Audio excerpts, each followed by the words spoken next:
क्यों चढ़ रहा है? अरे ऊंचाई से देखूंगा तभी तो गेंद दिखेगी।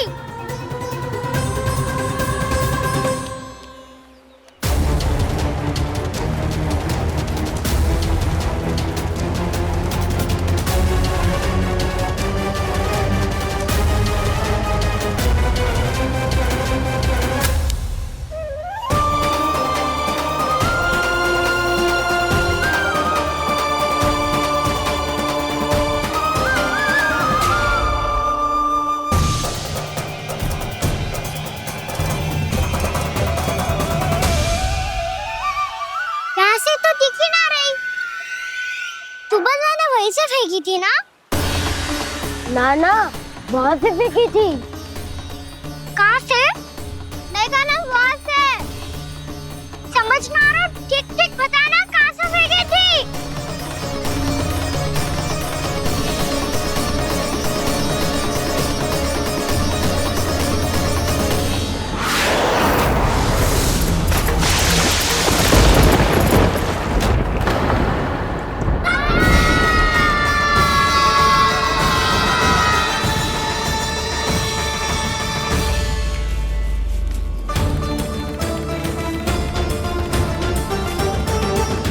कालिया नाग के क्षेत्र में जाकर कोई भी जीवित वापस ना लौट सको।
क्या किया वाना ने?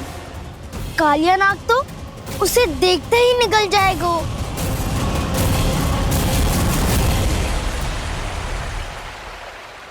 तो आरंभ से अब तक सब कुछ उसकी लीला का ही भाग था।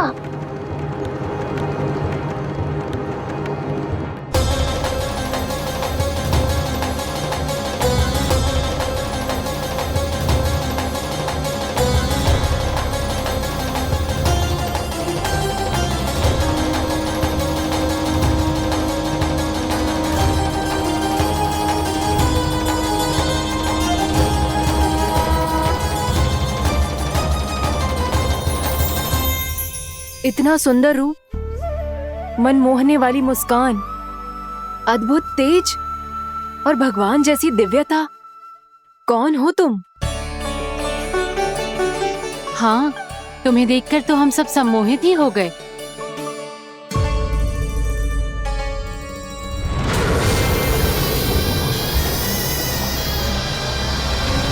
तुम जो भी हो बालक, वापस लौट जाओ। हमारा हृदय तुम्हें ही देखते रहना चाहता है, किंतु यदि हमारे पति जाग गए तो तुम्हें अवश्य हानि पहुंचाएंगे। ये बहुत विषैले है बालक, कालकोट जैसे भयानक। इनके विष से तुम नहीं बच सकोगे। नंदराज, कालिया नाग के विष का प्रभाव बढ़ते ही जा रहा है। पहले 8 कोस तक उसके विष का प्रभाव था, अब तो 1 योजन से अधिक क्षेत्रों में फैलो है। जल पीने के प्रयास से अनेक पशु मारे गए हैं और नदी के निकट के वृक्ष और वनस्पति सब नष्ट होने लगे।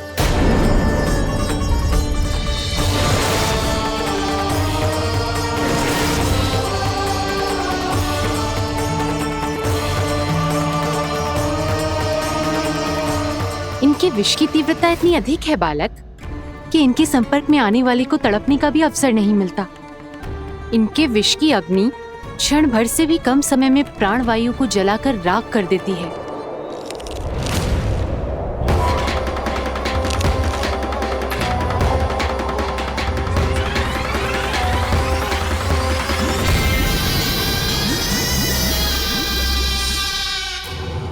तब तो समस्या और भी गंभीर हो जाएगी। मैंने तो सुनो है कि कालियानाग कम से कम 2 योजन लंबा है, सैकड़ों फन है उसके।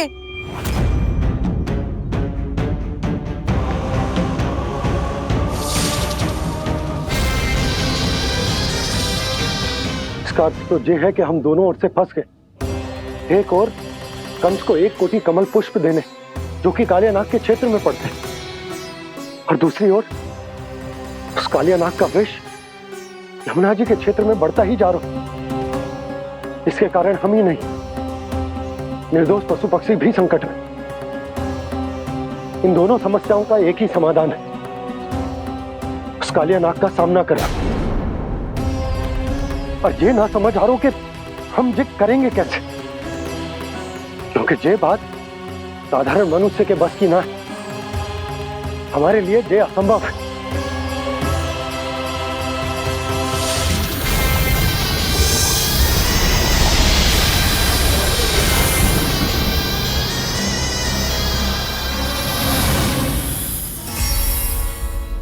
अब तो तुमने अपनी आंखों से भी देख लिया बालक, ये कितने विषैले हैं। नींद में भी विष उगलते हैं। इससे पहले कि तुम्हें कुछ हो जाए, चले जाओ यहाँ से, मान लो हमारी बात। आप सब मुझे जानती भी नहीं और फिर भी मेरी इतनी चिंता कर रही हैं आप। माँ की ममता भेदभाव नहीं जानती। तुम भी किसी के पुत्र हो और हम सब भी माँ हैं। एक माँ को हर बालक में अपनी ही संतान दिखाई देती है, इसलिए हम तुमसे विनती करते हैं, वापस चले जाओ, बचा लो अपने प्राण। मेरी चिंता मत कीजिए, मुझे कुछ नहीं होगा। होगा, अनर्थ होगा यदि ये उठ गए तो।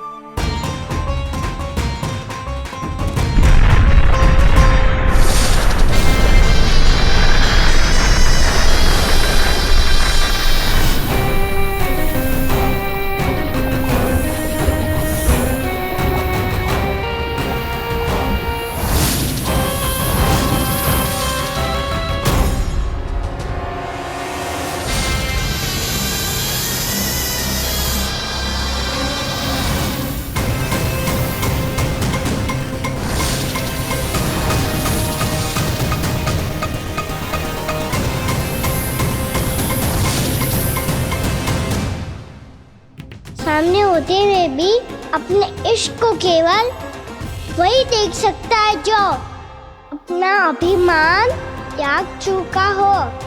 पर पूर्व जन्म में मेरा भक्त होने के नाते मेरा सत्य स्वरूप देख पाने में मुझे इसकी सहायता करनी चाहिए।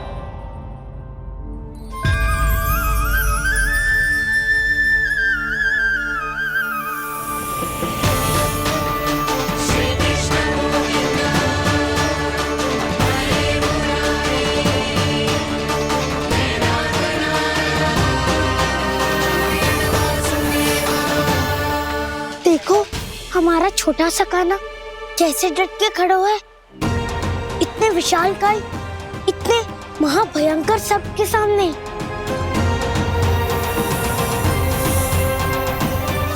ये कोई भगवान नहीं है जो इसके सामने हाथ जोड़ रही हो तुम सब।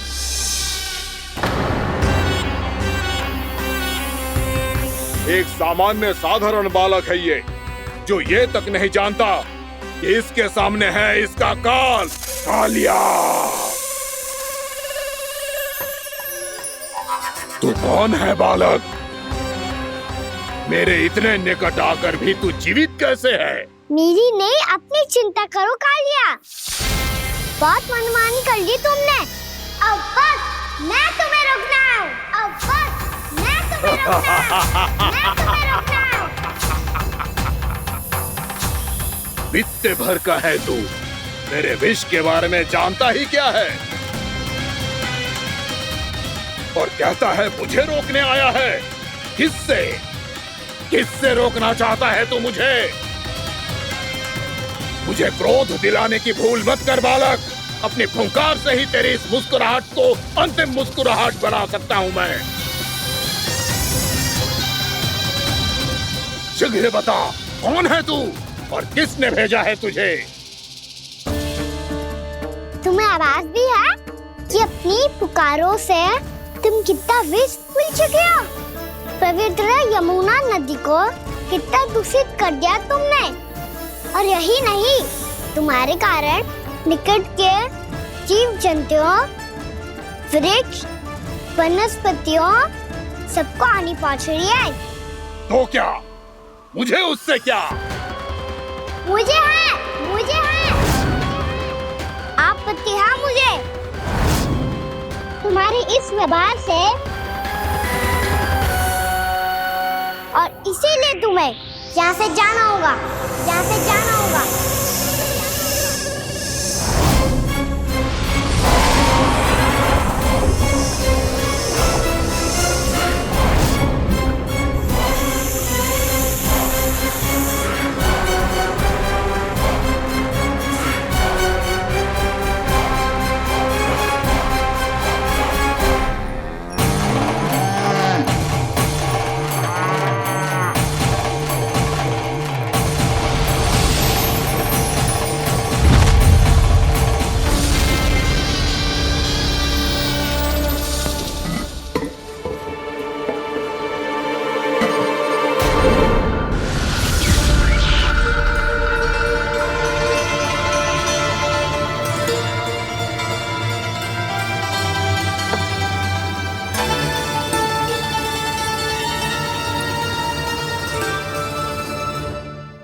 मुझे आदेश देने का साहस भी कैसे किया तूने?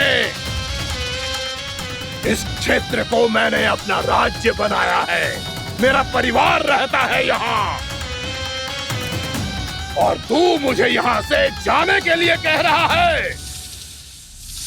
हाँ, क्योंकि तुम्हारे यहाँ रहने के कारण अन्य जीवों को हानि हो रही है, और मैं ऐसा नहीं होने दे सकता। मैं तो बस वही कर रहा हूँ जो एक सर्प का स्वभाव है।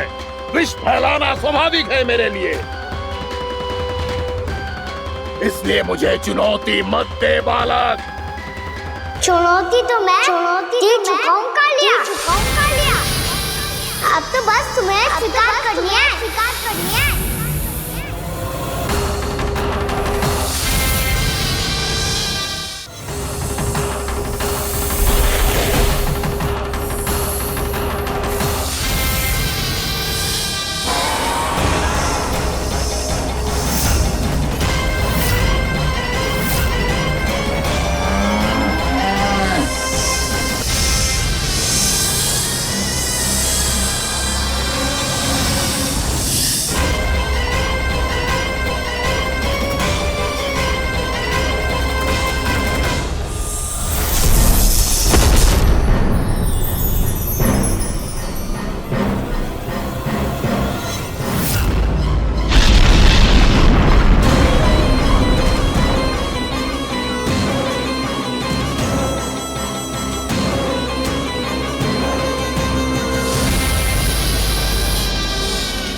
मैं भी चेतावनी दे रहा हूँ, यहाँ से चले जाओ। अपनी भूल को पहचानो कालिया। तुम जो कर रहे हो अनुचित है।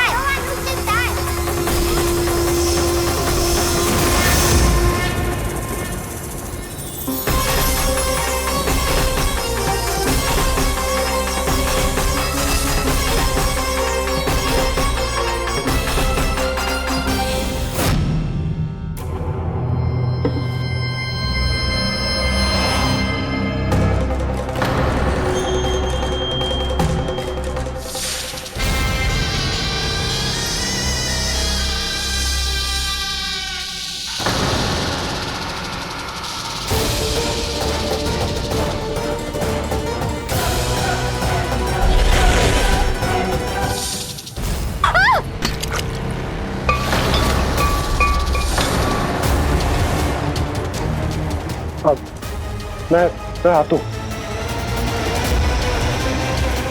क्या हो गया सुधा? मुझे आवाज हो रहा है जी, कछु ना कछु गड़बड़ है। यशोदा, जो समस्या हमारे सामने है, हम सभी उसका समाधान खोजने में जुटे। तुम विश्वास करो, मैं कोई ना कोई समाधान अवश्य ढूंढ लूंगा। हम कैसे भी करके वो कमल के पुष्प उस कंस तक पहुंचा देंगे। नाना, समस्या उससे कहीं अधिक है, उससे कहीं अधिक बड़ी, उससे कहीं अधिक भयानक है।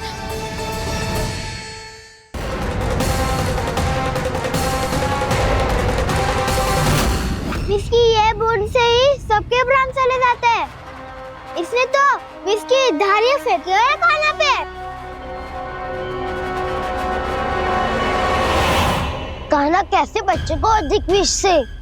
इसका विष तो क्या, ये सर स्वयं भी छू तक नहीं पाएगा हमारे कान्हा को।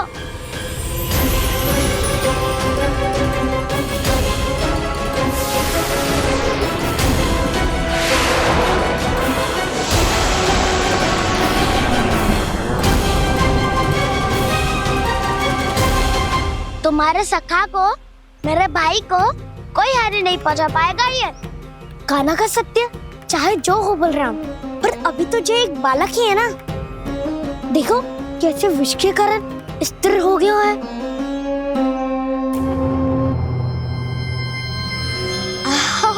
हाउ सर्फ ने कितनी आसानी से अपनी पूंछ से बांध लिया है। मुझे यहाँ से भगाना चाहता था ना तू? अब मैं तुझे दिखाऊंगा अपना सामर्थ्य। ये मूर्ख किसे बांधना चाहता है अपनी पूंछ में? उन्हें जिनका विस्तार सारे ब्रह्मांड में है, या उन्हें जो स्वयं अनंत है? पर देवराज, प्रभु ऐसा करने ही क्यों दे रहे हैं कालिया को? आप सब भूल रहे हैं देवगण, कालिया पूर्व जन्म में प्रभु का बहुत बड़ा भक्त था। उसी भक्ति का फल मिल रहा है अब इसे। वैसे भी भक्तों के मन का भाव सबल हो तो भगवान तो सहज ही बंध जाते।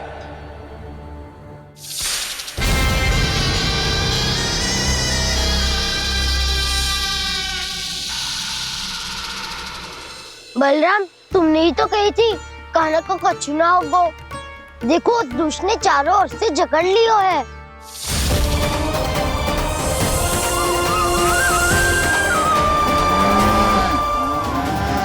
ये क्या कह रही हो तुम? सुधा जी, क्या हुआ? घबरा क्यों रही हो आप? सुलक्षणा, मुझे आभास हो रहा है कुछ बहुत बड़ी अनहोनी हो गई है। नंदराज, नंदराज, नंदराज!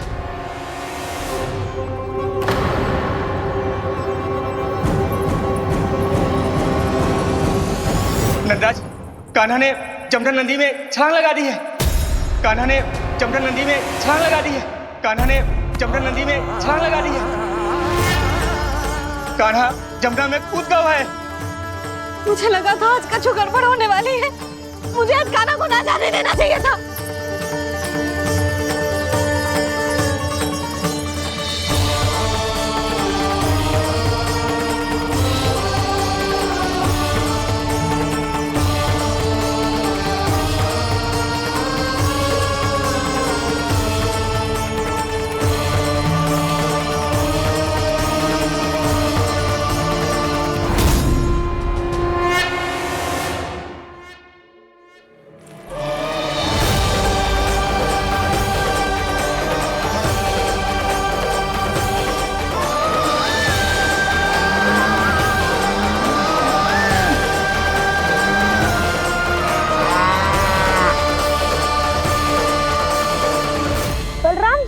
करो ना।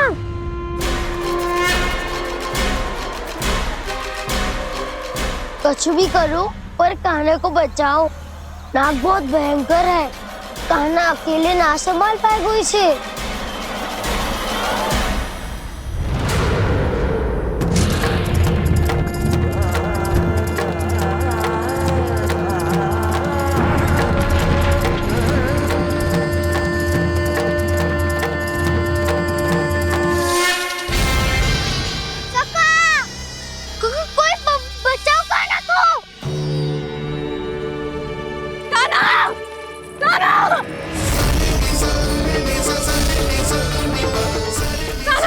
यशोदा, यशोदा रुको। छोड़ दो मुझे, छोड़ दो मुझे। जीजी संभालो, बावली हो गई क्या? जीजी संभालो। कान्हा, कान्हा।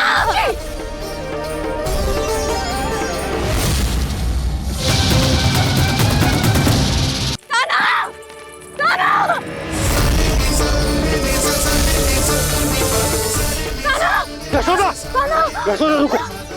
छोड़ दो मुझे, छोड़ दो मुझे। जीजी संभालो, बावली हो गई क्या? जीजी संभालो। कान्हा, कान्हा। देखो अब कैसे तुम्हारे अस्थियों को तोड़कर छोटे छोटे टुकड़ों में बदल दूंगा मैं।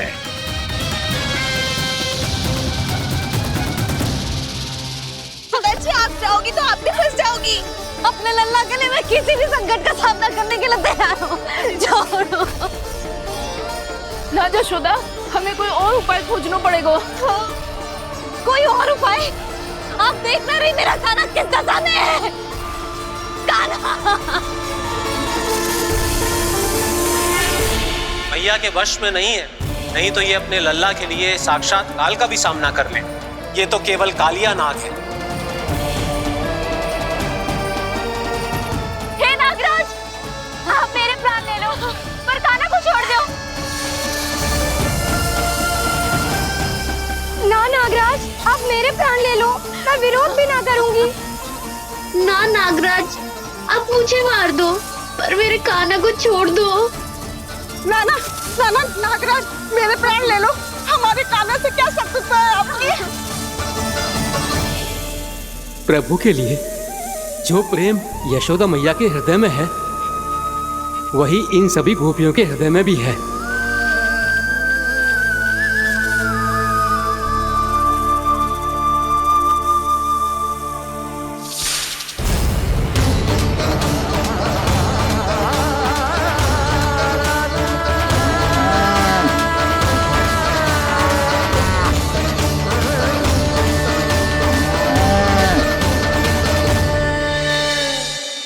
यशोदा, यशोदा,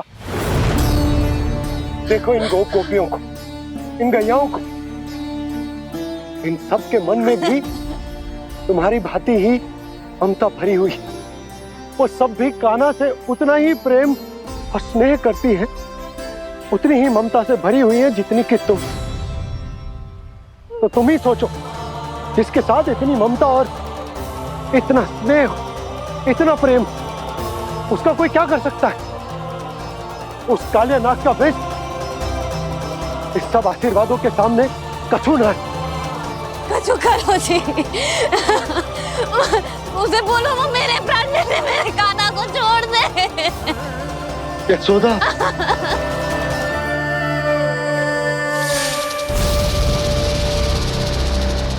केवल इन्हीं में नहीं देवराज, नाग पत्नियों के हृदय में भी ममता का वही प्रेम उमड़ रहा है। देखिए। मैं आपके हाथ जोड़ती हूँ स्वामी, इस बालक को छोड़ दीजिए। ये अवश्य ही कोई दिव्य आत्मा है स्वामी। हम आपसे विनती करते हैं स्वामी, इस नन्हे बालक को हानि मत पहुंचाइए स्वामी। मेरी पत्नियां मेरे ही शत्रु के लिए विनती कर रही हैं। अब यदि इसके पक्ष में एक शब्द भी कहा तुम सबने, तो मैं इस बालक से पहले तुम सबके प्राण ले लूंगा। हो रहा प्रसन्न नाग कालिया, विजय को निश्चित जान। रोते बिलखते व्याकुल सब, संकट में देख कान्हा के प्राण।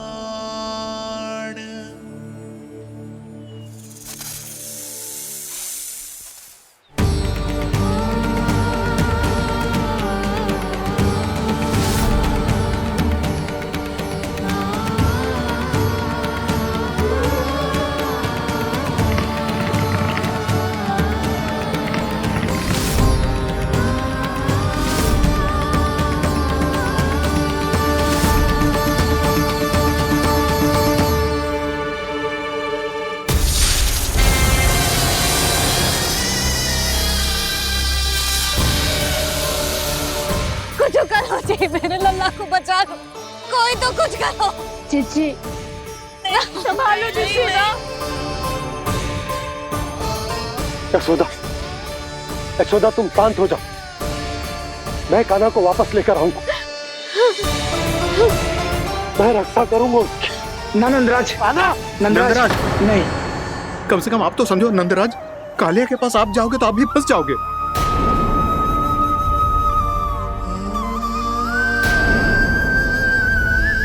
बलराम, तेरा भाई इतनी भीषण संकट में है और तुझे जरा भी दुख ना हो रहा?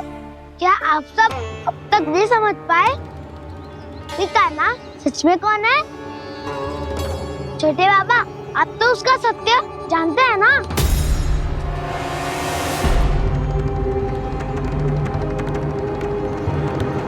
मानता हूँ कि आप सब कान्हा के रहस्य के बारे में नहीं जानते, पर क्या उसके जन्म से आज तक घटी एक से बढ़कर एक विचित्र घटनाओं को भी भूल गए हैं आप सब?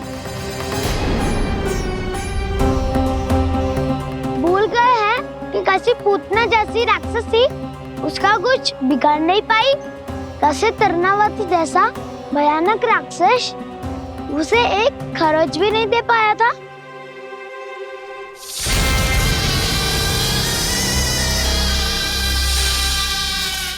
आप सबने अपनी आंखों से देखा था ना, बकासुर से कान्हा की रक्षा करने देवता स्वयं आए थे, पर सत्य तो ये है कि वो सभी देवता भी उस असुर के सामने असमर्थ हो गए थे। तब कान्हा ने बहुत ही आसानी से उस भयंकर असुर का वध किया था, एक ही बार में धराशायी कर दिया था उसे। तो आप सभी सोचिए, बार बार ऐसे असाधारण कार्य करने वाला बालक साधारण कैसे हो सकता है? अब तो आरंभ से ही सारा सत्य जानते हैं छोटे बाबा।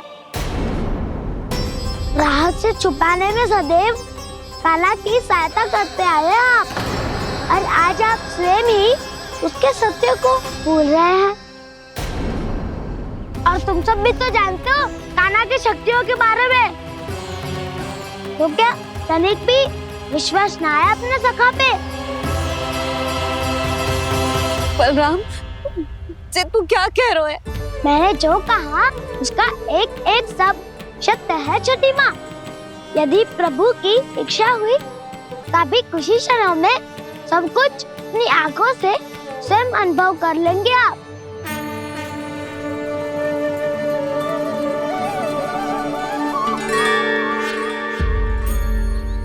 शांताकारं भुजगशयनं पद्मनाभं सुरेशं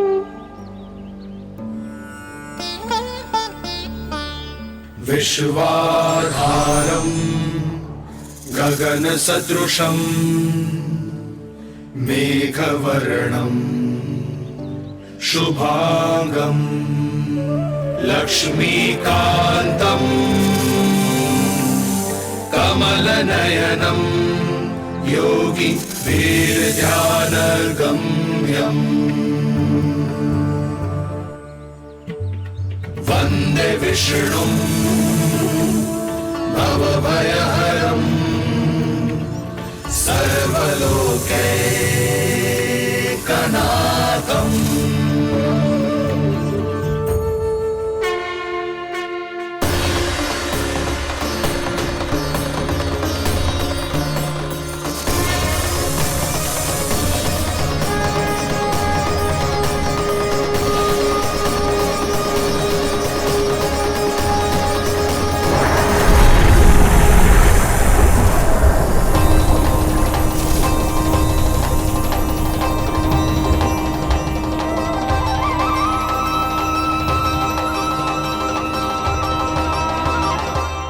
तुझे क्या लगता है बालक कि तू मेरी जकड़ से निकल गया तो अब बच जाएगा तू?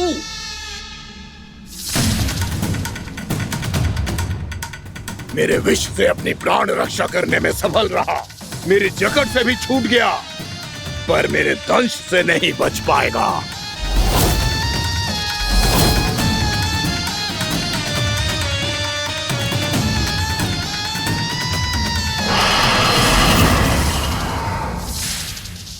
ऐसे भाग रहा है, पर मैं तुझे मृत्यु देकर रहूंगा।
मेरा नन्हा सा कान्हा कितनी देर भाग पाएगा?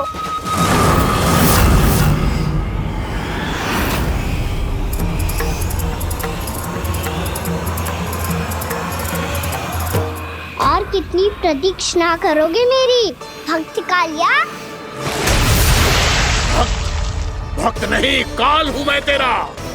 जब अहंकार का मुकुट बुद्धि को ढक लेता है तो भक्त अपने भगवान को भी नहीं पहचान पाता। व्यर्थ की पहेली में मत उलझा बालक। ना मैं भक्त हूँ और ना तू भगवान।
जिसके लिए इतने व्याकुल हो रहे थे उसे छूकर कालिया नाग का हलाहल जैसा विष भी चरणामृत बन गया है और यमुना जी के जल में फैल चुके विष के प्रभाव को भी नष्ट कर रहा है।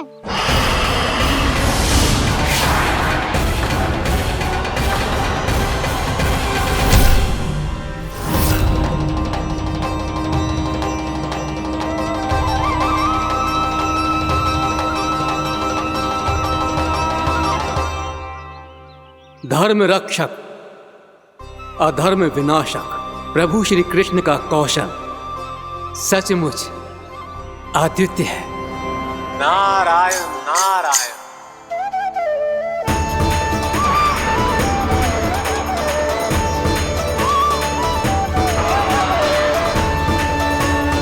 मेरा भार तुम्हारे भीतर के अहंकार का प्रतीक है कालिया। अब तुम्हारा अहंकार तुम्हारा अनपान मेरे पाँव के नीचे है और तुम्हारी पूंछ अर्थात तुम्हारे प्राण मेरे हाथों में। क्या करोगे भक्त?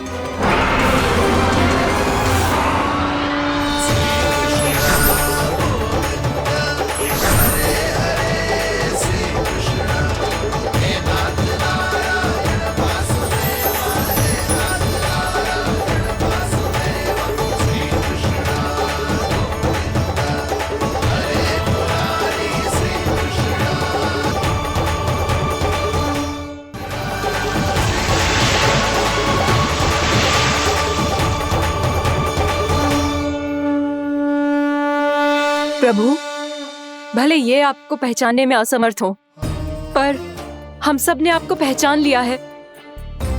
हाँ प्रभु, एक भक्त होने के नाते और एक अर्धांगिनी और माँ होने के नाते मैं आपसे इनके प्राणों की भिक्षा मांगती हूँ।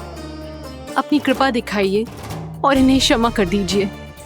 आपके लिए मित्र और शत्रु में कोई अंतर नहीं प्रभु। उसी तरह आपकी कृपा और दंड में भी कोई अंतर नहीं। दोनों दया ही तो हैं, अकारण ही किसी को प्राप्त नहीं होती। हमें विश्वास है कि हमारे पति को मिला ये दंड कोई अभिशाप नहीं है, आपका वरदान है। ये सत्य है प्रभु कि इनसे बहुत से पाप हुए हैं। इनके विष से बहुत सारे जीव जंतु को हानि पहुंची है, पर अब आपके चरण इनके शीश पर पड़ गए हैं। ऐसी कृपा तो बड़े बड़े महान महात्माओं को भी दुर्लभ है, और इन्हें प्राप्त हुआ तो अवश्य ही ये किसी महान पुण्य का ही फल है। हे प्रभु, उन्हीं पुण्य कर्मों की शक्ति का आह्वान कर मैं आपसे विनती करती हूँ, इन्हें प्राणदान दीजिए। मैं अपने इस भक्त को क्षमा अवश्य करूंगी देवियों, यदि ये अपने अहंकार को त्याग कर मुझे पहचान ले तो।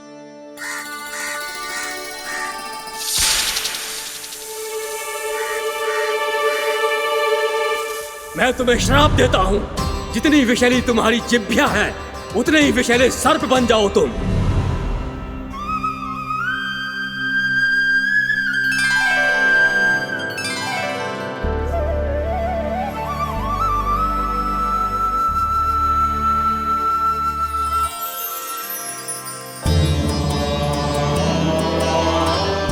नारायण, मुझे क्षमा कीजिए नारायण। मैं तो आपका परम भक्त था, किंतु मैं आपको पहचान नहीं सका। इसका दंड तो मुझे मिलना ही था, किंतु मैं अब प्रायश्चित करना चाहता हूं। इसके लिए यदि आप मेरे प्राण भी ले लेंगे तो भी मुझे कोई दुख नहीं होगा। मैं अपना जीवन, मृत्यु और अपना अस्तित्व सब कुछ आपको समर्पित करता हूं। तुम्हें तुम्हारे क्रोध के कारण श्राप मिला, जिसे विशाल सर्प के रूप में तुम्हारा जन्म हुआ, और सर्प का तो स्वभाव है विष फैलाना। इसीलिए तुम्हें दंड नहीं दूंगा मैं, सिर्फ सभी अपराधों का पश्चाताप कर लिया। इसीलिए मैं तुम्हें क्षमा करता हूँ कालिया।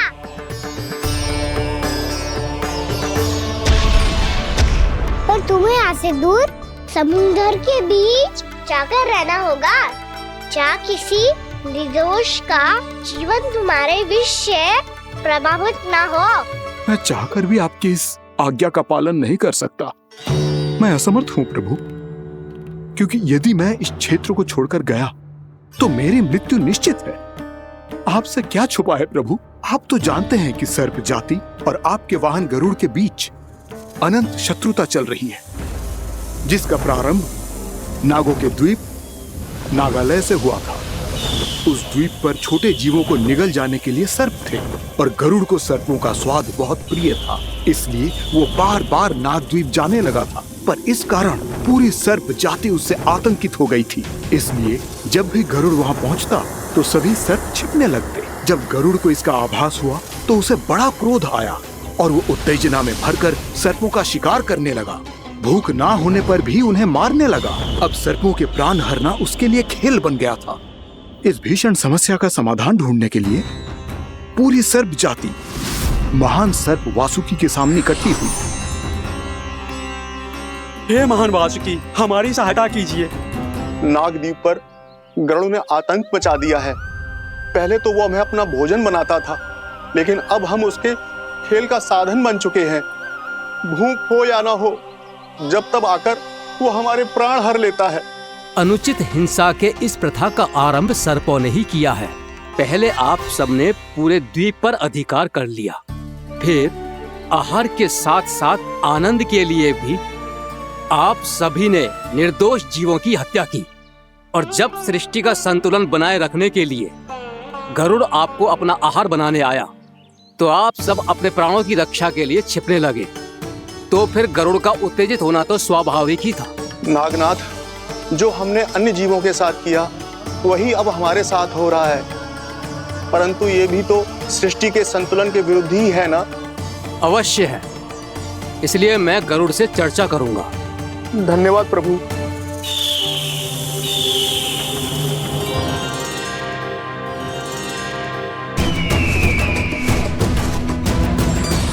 नारायण हरि, नारायण हरि।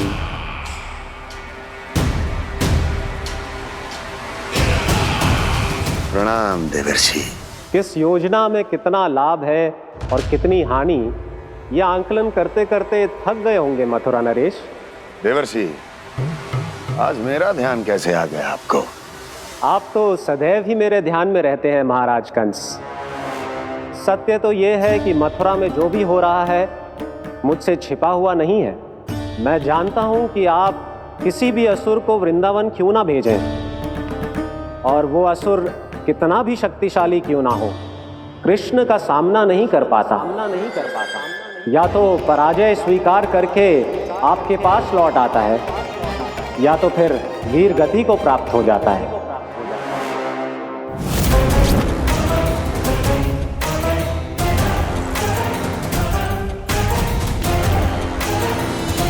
वाह, मुझे मेरी असफलताएं स्मरण कराने आए हैं, मेरे घाव को खुरेदने आए हैं, उन पे नमक छिड़कने आए हैं। मित्र को शत्रु समझने की भूल मत कीजिए महाराज कंस। मैं तो आपकी सहायता करने आया हूं। हाँ, और मेरी सहायता। कृष्ण विष्णु अवतार है, आप विष्णु के भक्त हैं। मैं हूं विष्णु द्रोही, फिर भी तो आपके आराध्य को हानि पहुंचाना चाहता है, उसकी सहायता करना चाहते हैं आप। क्या आप निश्चित रूप से कह सकते हैं कि आप ब्रह्मांड के सभी नियमों को अच्छी तरह समझते हैं? अवश्य। आपके लिए बस इतना ही जानना पर्याप्त होगा कि मैं जो कुछ भी कर रहा हूं उसके लिए मेरे व्यक्तिगत कारण हैं। मैं तो बस आपके हित में पिछली बार की तरह एक सुझाव लेके आया था, पर यदि आप मेरा सुझाव सुनना भी नहीं चाहते तो आपकी इच्छा। नारायण हरि, नारायण हरि। कारण चाहे जो हो, इनके पिछले सुझाव के कारण ही आज मेरे शत्रुओं की संख्या कम है। अन्यथा मैं देवकी के अन्य पुत्रों को भी जीवित छोड़ देता, और आज वो सब अपने भाई के साथ मिलकर उसकी शक्ति को अनेक गुना बढ़ा देते। ठहरिए देवऋषि,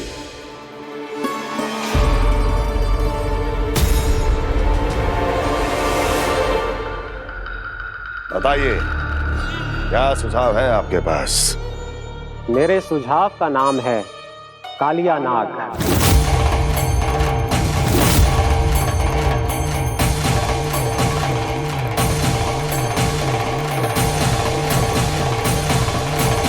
उसके विषय में मैं जानता हूं देवर्षि।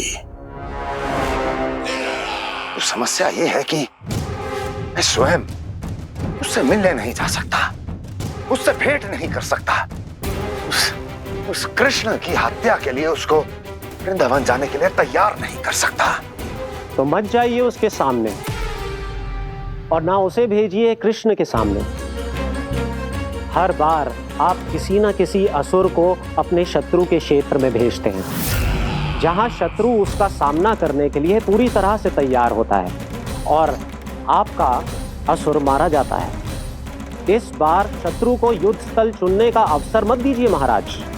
इस बार योजना का जाल ऐसे बुनिए कि कृष्ण स्वयं उसके पास जाने के लिए विवश हो जाए। कालिया नाग स्वयं काल है, मृत्यु का दूसरा नाम है। उसके विष का उपयोग अपने लाभ के लिए कीजिए महाराज। वैसे कालिया के विष की अधिकता का अनुमान तो होगा ही आपको।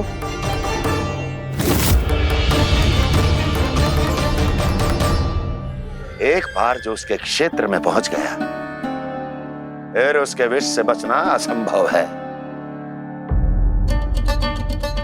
उचित सुझाव है देवर्षि, उचित सुझाव है। देवर्षि, उस छलिया विष्णु की भक्ति करते करते आप भी उसके रंग ढंग सीख गए हैं। उचित है। उचित है।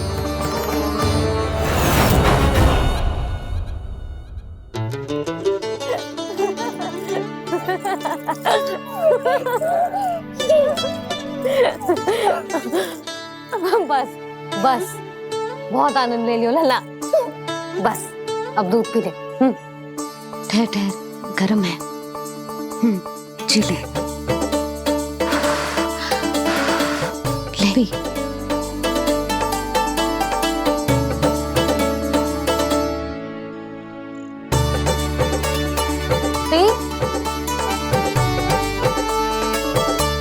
मैं ना होती तो ना जाने क्या होता तेरा। अपने आप दूध भी ना पी सकते है, भावला कहीं का। आपकी इस प्रेम के लिए तो मैं धरती पे आया हूँ मैया। मैं भी यही सोच रहा हूँ यशोदा, कि तुम ना होती तो मेरा क्या होता। इसी बात पे थोड़ा दूध और कजू खाने को दे दो। अरे मैं तो भूल ही गई। तनिक ठहर जाओ जी, जे दूध पी लेना तो आपके लिए भी कछु ले आती हूँ।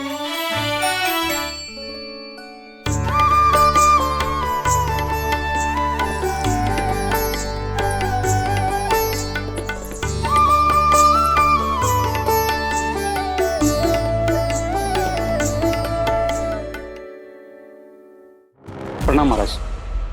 आपकी आज्ञा के अनुसार बिल्कुल वैसा ही पत्र तैयार किया है जैसा आप चाहते थे।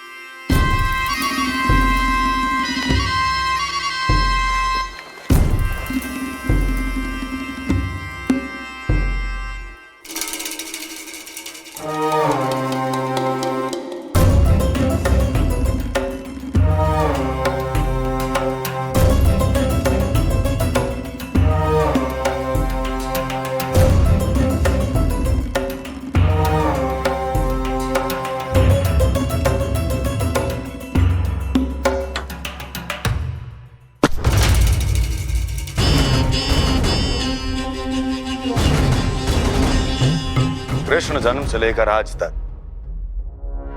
ये मेरी सबसे महत्वपूर्ण योजना है। इसका सफल होना निश्चित है दूत, किंतु केवल वही करना जैसा मैंने कहा है। जाओ।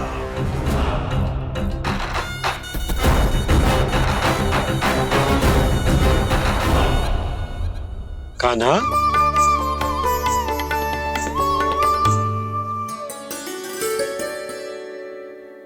क्या होगा?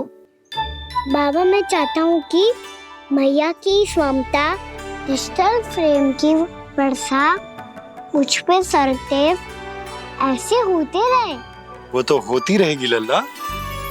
अपने लल्ला के लिए किसी मैया का प्रेम कभी कम हो सकता है भला?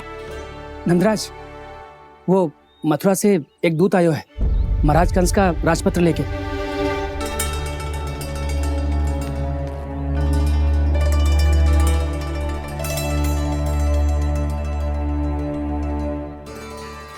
कान्हा, अब क्या करने वाला है?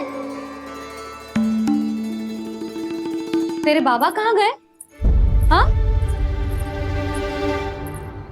कंस मामा का खेल आरंभ हो गया है, पर मैया वो सब सुनेगी तो व्यर्थी चिंतित हो जाएगी। बस थोड़ा बाहर गया मैया, कछु खाइए से। बाहर इस समय? मैया क्या होगा? मैया देखो ना, पीठ पे कुछ हो रहा है। मेरा हाथ ना पहुंचो, आप करो ना।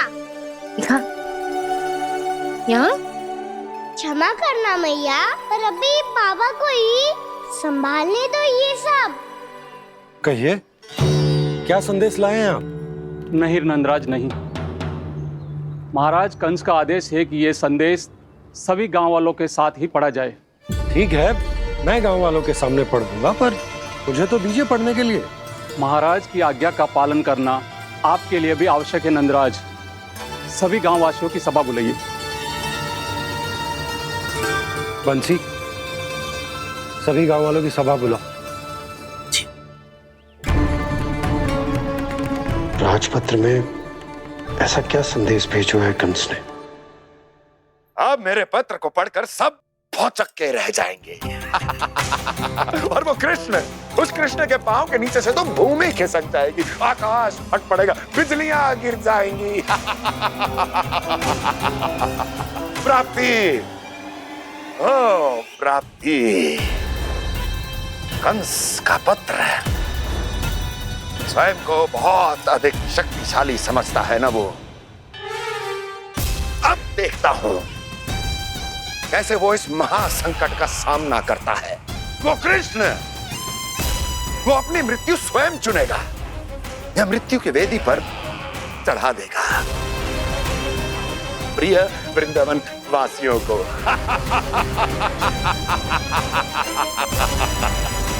अब आएगा आनंद प्राप्ति, अब आएगा आनंद। सबको इकट्ठा करवा के ही पढ़वाएगो। अवश्य ही कोई विशेष संदेश दिया होगा कंस ने। मैं भी यही सोच रही हूँ सुलक्षणा जीजी, कछु ना कछु तो विशेष है, पर जे हो क्या सकता है?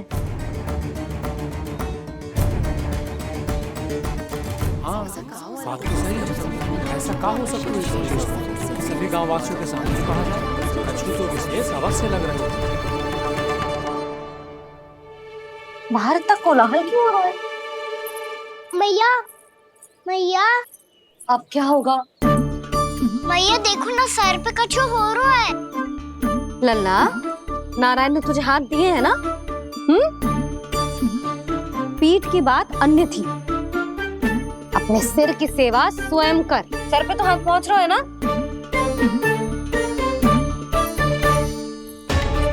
मैया सुनो ना, मैया देखो ना, तीव्र कर कछु हो रहा है। मैया देखो ना, तीव्र कछु हो रहा है।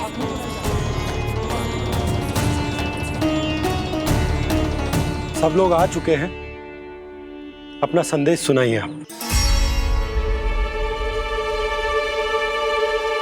गोपराज नंद और सभी वृंदावन वासियों को सूचित किया जाता है कि मथुरा अधिपति और आप सभी के महाराज कंस ने कल सुबह भव्य पूजा का आयोजन किया है।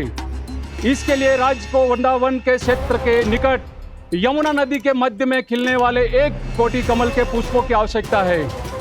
इसीलिए आप सभी को यह आदेश दिया जाता है कि ये सभी कमल के पुष्प प्रथम पहर से पहले राजसभा में पहुंचा दिए जाए। इतने सारे पुष्प, वो भी प्रथम पहर से पहले कैसे हो सकते हैं? यदि आप ऐसा करने में असफल रहे तो इसे राज आज्ञा का उल्लंघन माना जाएगा और राजद्रोह के आरोप में आप सभी को कड़े से कड़ा दंड दिया जाएगा। स्मरण रहे, यदि कल की पूजा में इन 1 कोटि कमल के पुष्पों का ना पहुंचने के कारण कोई व्यवधान आया तो समस्त वृंदावन वासियों को दोषी माना जाएगा और पूरे गांव को निवासियों सहित धूल में मिला दिया जाएगा। कल प्रथम पहर तक का ही समय है आप सबके पास।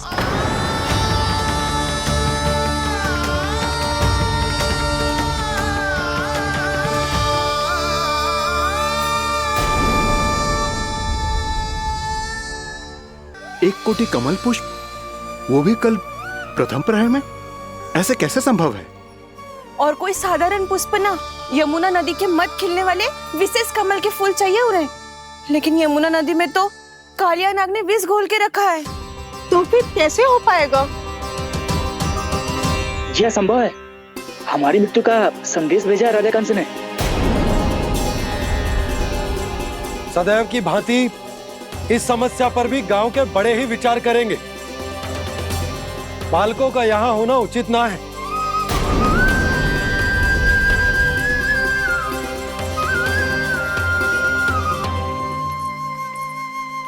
लल्ला ले जे गेंद ले, जा अपने सखाओं के साथ खेल।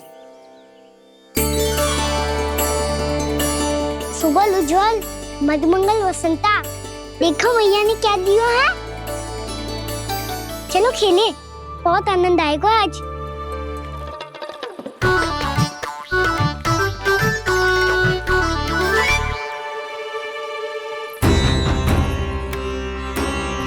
भानु, बंसी, जाओ और शीघ्र ही वो घेरे का कार्य समाप्त करो।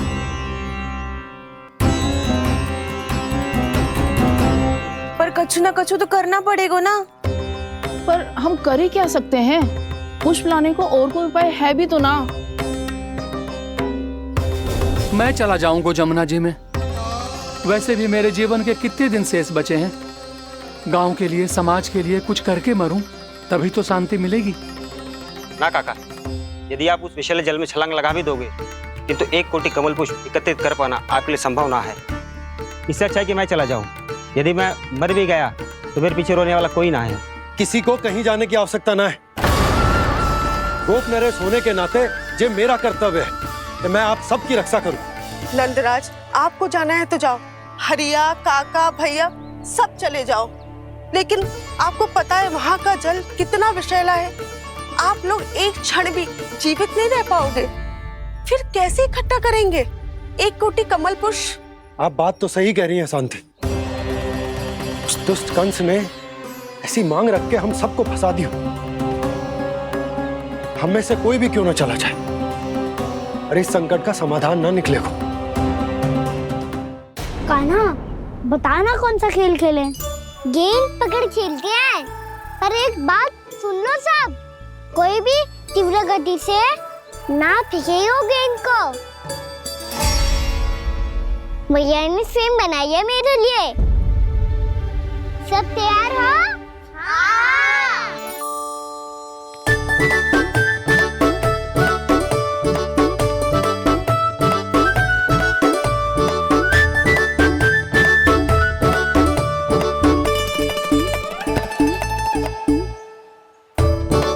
मुझे दो, मुझे दो।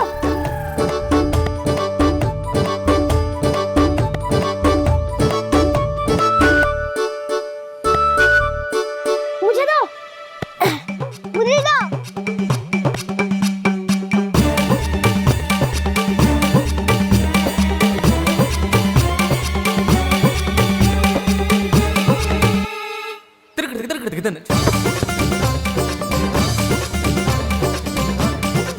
कान्हा, इतनी धीरे से फेंकेगो तो कैसे आनंद आएगो? थोड़ा बल लगा के फेंक। हाँ कान्हा, हम अभी बड़े हो गए हैं, तू अब भी छोटे बालकों की तरह फेंक रहा है।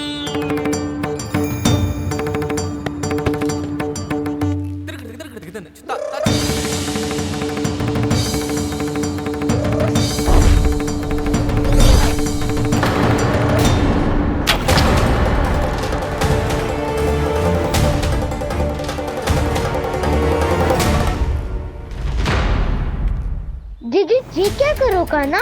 गेंद तो डूब गई।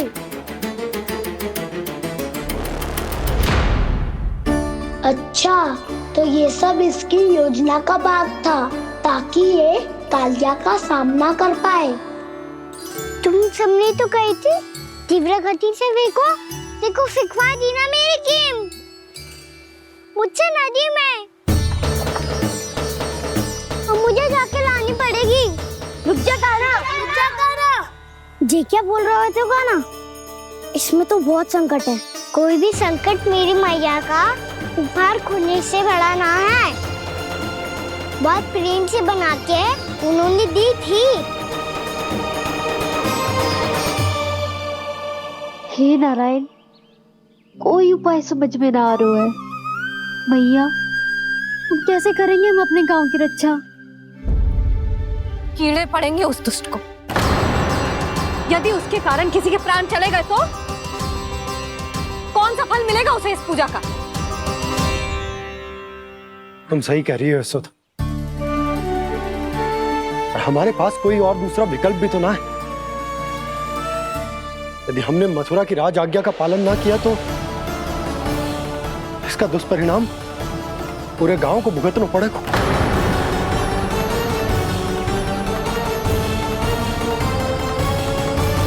कान्हा, हमें पता है कि तू भगवान है, दिव्य है, बहुत शक्ति है तुझमें, पर फिर भी हम तुझे विषैले जल में ना जाने दे सकते। कुछ होगा तो तुम सब इतनी हट कर रहे हो तो ठीक है, ना जाऊंगा। गेट कहाँ गिरी है, कितनी दूर गई है, ये तो देख लूं, ताकि उसे बाहर निकालने का कोई उपाय ढूंढ पाऊं।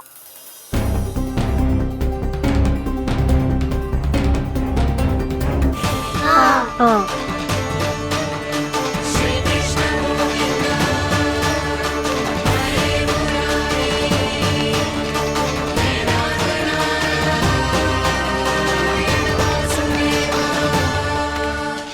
कान्हा की ये लीला तो समझ ही नहीं आ रही।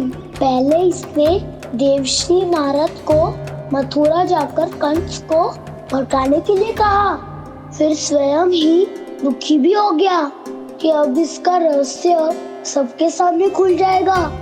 और अभी स्वयं ही तो इसने कहा था कि गेट बहुत महत्वपूर्ण है, फिर स्वयं ही उसे नदी के विषैले जल में फेंक दिया।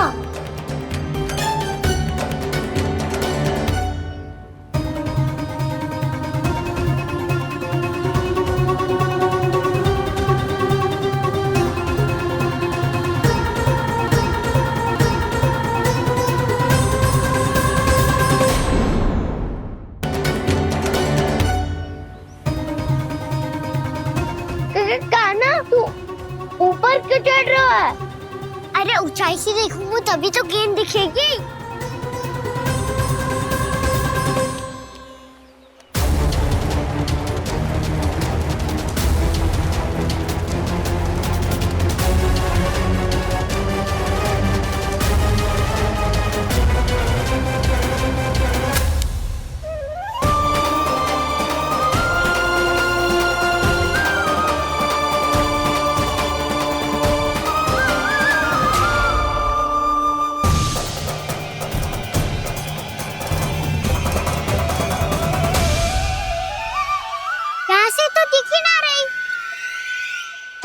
वहीं से फेंकी थी ना? ना, वहाँ से फेंकी थी। कहाँ से? नहीं कहना वहाँ से। समझ ना आ रहा, ठीक बताना कहाँ से फेंकी थी?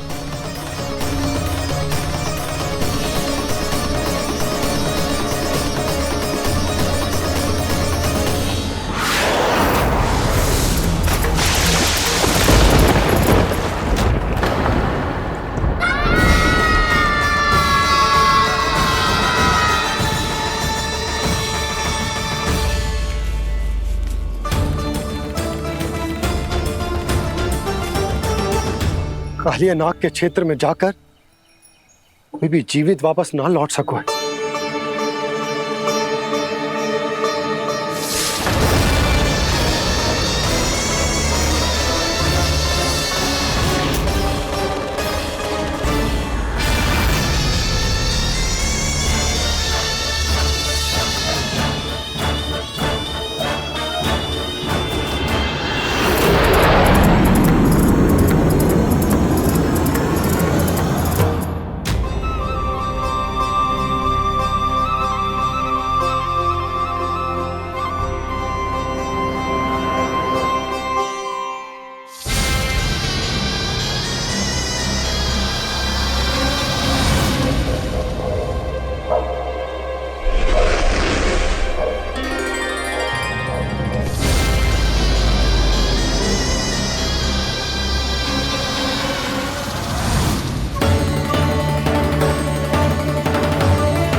क्या किया कान्हा ने? कालिया नाग तो उसे देखते ही निकल जाएगा।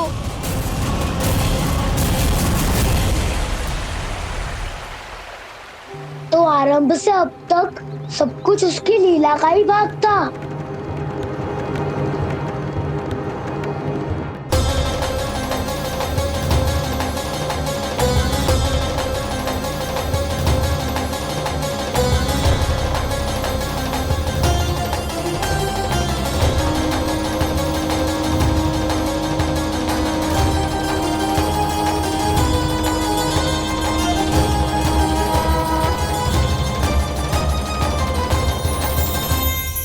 इतना सुंदर रूप, मन मोहने वाली मुस्कान, अद्भुत तेज और भगवान जैसी दिव्यता। कौन हो तुम? हाँ, तुम्हें देखकर तो हम सब सम्मोहित ही हो गए।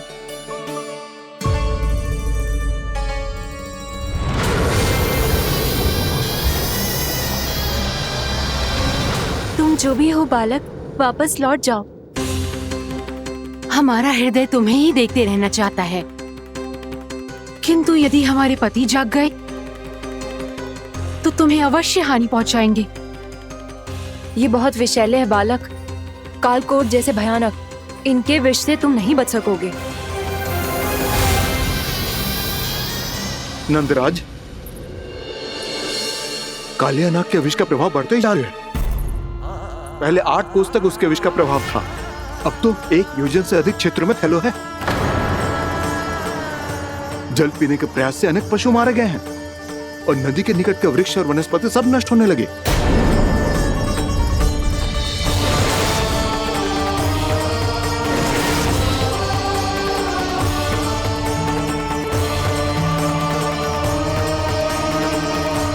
इनके विष की तीव्रता इतनी अधिक है बालक कि इनके संपर्क में आने वाले को तड़पने का भी अवसर नहीं मिलता।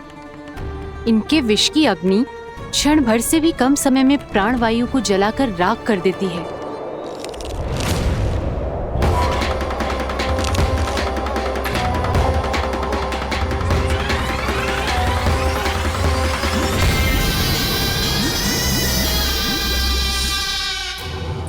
तब तो समस्या और भी गंभीर हो जाएगी। मैंने तो सुनो है कि कालिया नाग कम से कम 2 योजन लंबा है, सैकड़ों फन है उसके।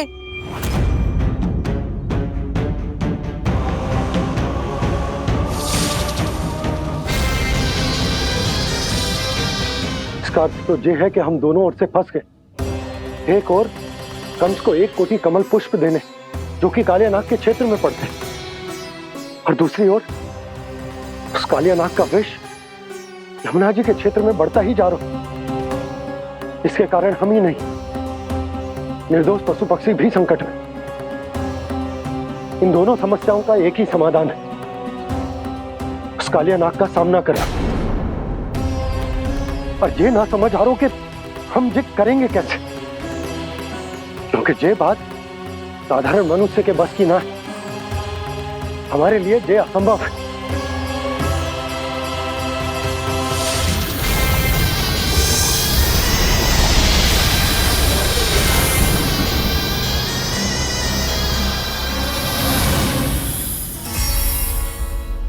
अब तो तुमने अपनी आंखों से भी देख लिया बालक, ये कितने विषैले हैं। नींद में भी विष उगलते हैं। इससे पहले कि तुम्हें कुछ हो जाए, चले जाओ यहाँ से। मान लो हमारी बात। आप सब मुझे जानती भी नहीं और फिर भी मेरी इतनी चिंता कर रही हैं आप। माँ की ममता भेदभाव नहीं जानती। तुम भी किसी के पुत्र हो और हम सब भी माँ हैं। एक माँ को हर बालक में अपनी ही संतान दिखाई देती है, इसलिए हम तुमसे विनती करते हैं, वापस चले जाओ, बचा लो अपने प्राण। मेरी चिंता मत कीजिए, मुझे कुछ नहीं होगा। होगा, अनर्थ होगा यदि ये उठ गए तो।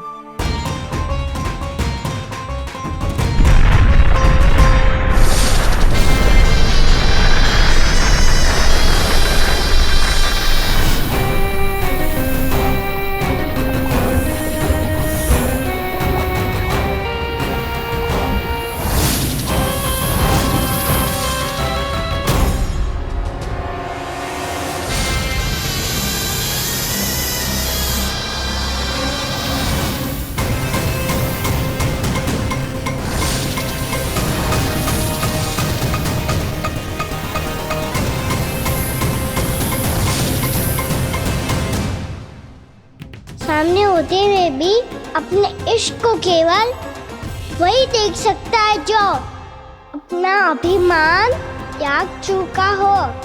पर पूर्व जन्म में मेरा भक्त होने के नाते मेरा सत्य स्वरूप देख पाने में मुझे इसकी सहायता करनी चाहिए।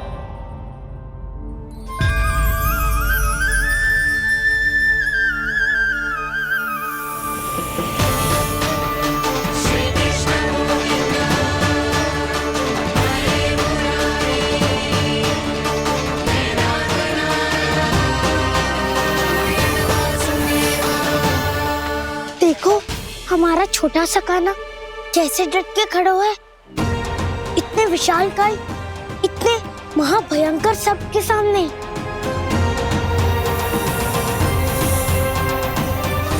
ये कोई भगवान नहीं है जो इसके सामने हाथ जोड़ रही हो तुम सब।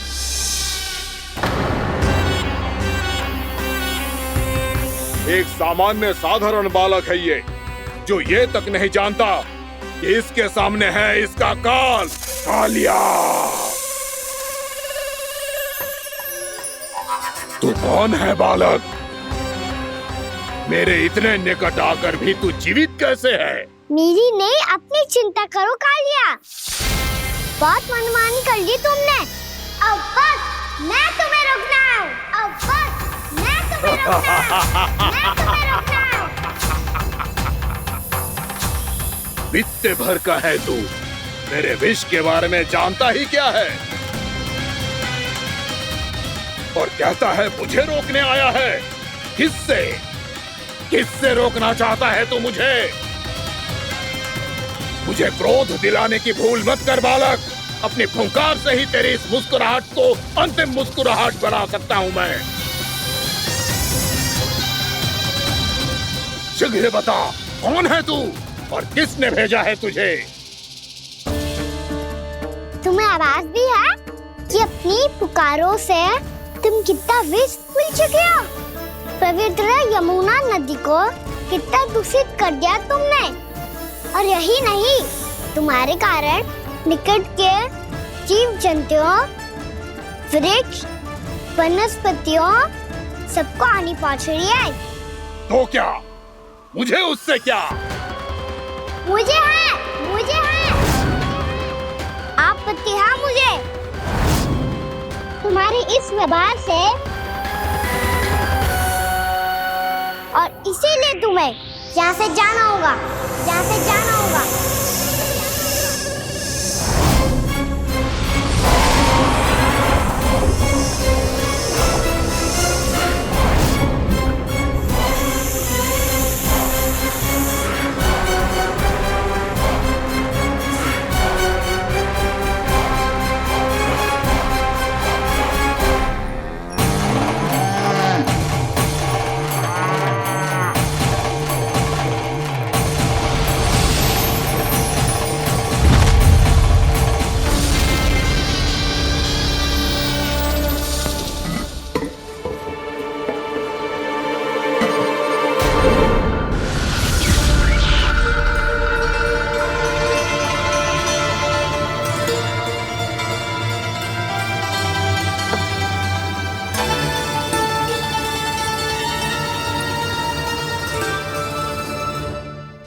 मुझे आदेश देने का साहस भी कैसे किया तूने?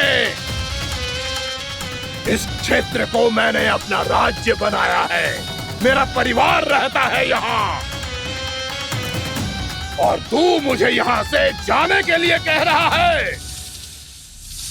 हाँ, क्योंकि तुम्हारे यहाँ रहने के कारण अन्य जीवों को हानि हो रही है, और मैं ऐसा नहीं होने दे सकता। मैं तो बस वही कर रहा हूँ जो एक सर्प का स्वभाव है। विष फैलाना स्वाभाविक है मेरे लिए, इसलिए मुझे चुनौती मत दे बालक। चुनौती तो मैं दे चुका हूँ कालिया। अब तो बस तुम्हें स्वीकार करनी है।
जानू कालिया, तुम जो कर रहे हो अनुचित है।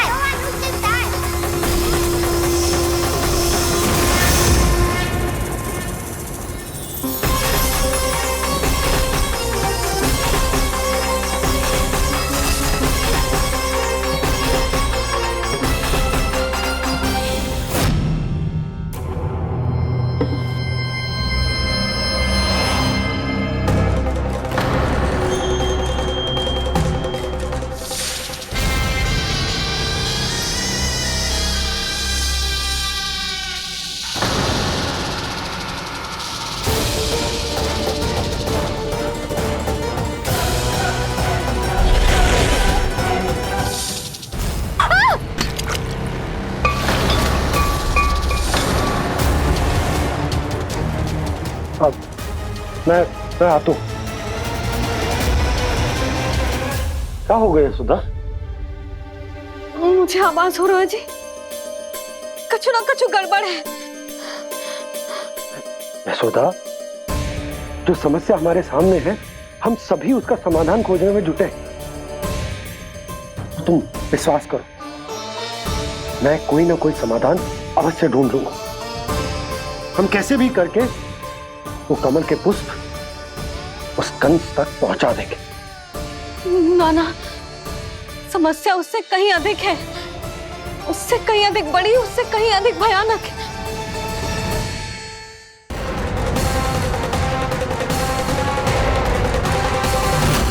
विस्की ये बूंद से ही सबके प्राण चले जाते हैं।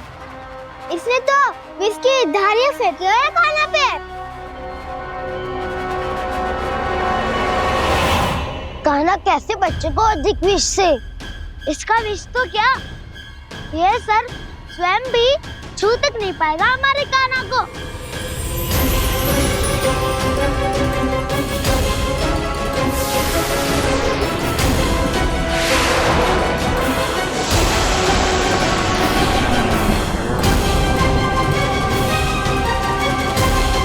तुम्हारे सखा को, मेरे भाई को कोई हानि नहीं पहुंचा पाएगा। ये कान्हा का सत्य चाहे जो हो बलराम, पर अभी तो जो एक बालक ही है ना। देखो कैसे विष के कारण स्थिर हो गया है।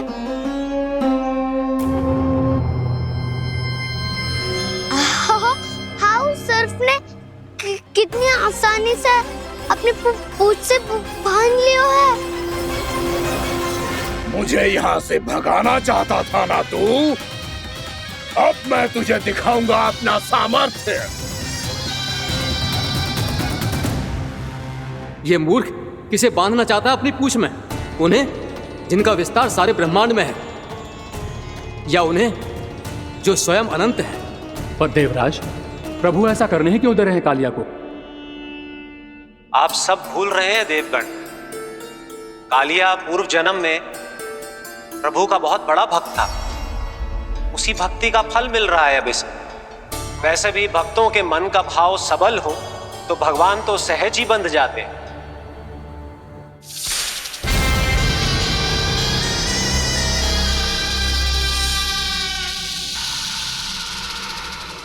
बलराम, तुमने ही तो कही थी कान्हा को कछु ना होगा। देखो उस दुष्ट ने चारों ओर से जकड़ लियो है।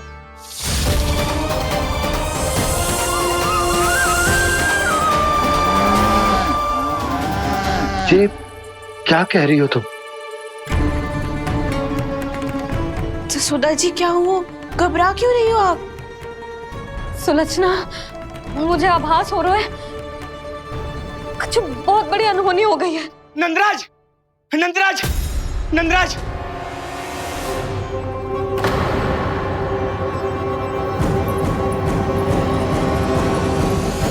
नंदराज, कान्हा ने जमदग्नि नदी में छलांग लगा दी है।